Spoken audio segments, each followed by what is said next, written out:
Honda ค่ายผู้ยิ่งใหญ่ที่เคยสร้างตำนาน MotoGP แต่ปี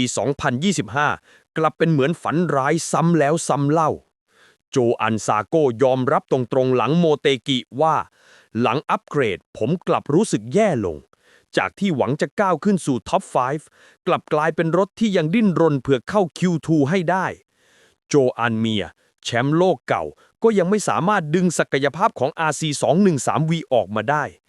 ทุกครั้งที่ลงสนาม Honda ดูเหมือนกำลังไล่ตามเงาของดูคาติและอัพริเลียสิ่งที่น่ากังวลคือ Honda กำลังเสี่ยงเสียเกียรติของการเป็นทีมโรงงานชั้นนำแฟนๆเริ่มถามว่านี่คือทีมเดียวกันกับที่เคยพามาร์คมาเควสครองโลกหรือเปล่าในขณะที่คู่แข่งกำลังทุ่มเทกับ Data Electronics และการดึงสปอนเซอร์ระดับโลก Honda กลับยังวนเวียนกับการหาทางออกจากวงจรความพ่ายแพ้คำถามคือ Honda จะกลับมาได้จริงหรือไม่